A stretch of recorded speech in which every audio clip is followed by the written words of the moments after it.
Poland. Protests erupt over abortion law after woman dies. Here's a summary of the article.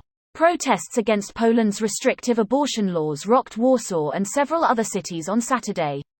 Under Polish law, abortion is only allowed if the pregnancy is life-threatening for the mother or if it is a result of rape or incest. Unlawful abortion in Poland can carry a sentence of up to 8 years in prison.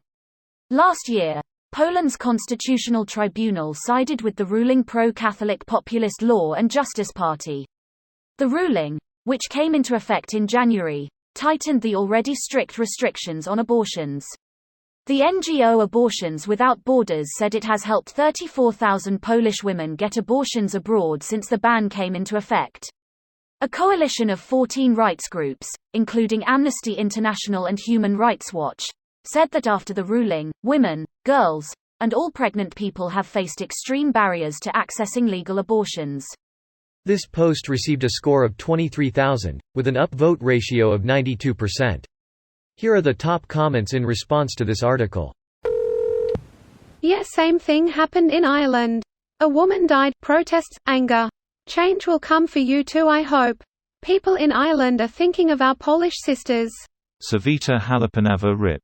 It cost her her life, but it changed Ireland for the better. The pro-choice offered halfway solutions. If there's complications, if there's been a rape, maybe then we can allow it. Surely under some circumstances we can show compassion. So it went to a referendum. We altered the constitution and the anti-abortionist lost everything. Had they compromised, maybe they'd have some say.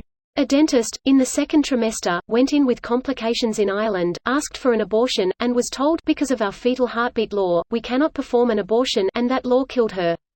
Texas blocked Planned Parenthood in 2011 and something that wasn't seen in adjacent states, or from the article. Across the world time and time again when abortion is banned, women are as murdered by these kind of laws as if they were told they couldn't have an operation on an appendix until it bursts.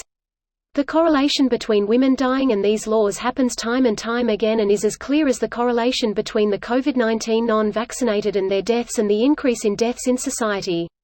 The question is, are we going to use evidence-based medicine to inform public policy or have a faceless bureaucrat get between a competent, evidence-based medical team and their competent patient and have more cases like Savita's with the inevitable similar cases in the second trimester?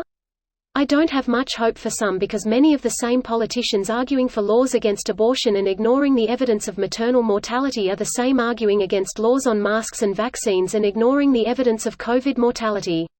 I'm most impressed with your ability to format Reddit. The fonts, the links, the graphs. I barely know how to use the upvote button.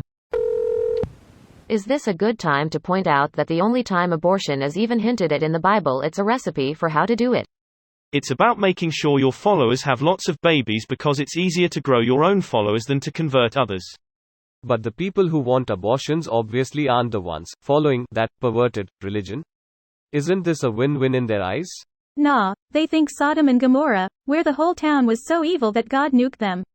So if the ratio exceeds an unknown threshold, God's favor of America will vanish. That is, 1000% what I was taught in Southern Baptist Church, S. All of them. This video was automatically created by Reddit to speech. The article and comments in this video were selected from Reddit according to their upvotes, and any paraphrasing was performed by smmry.com, without any human intervention.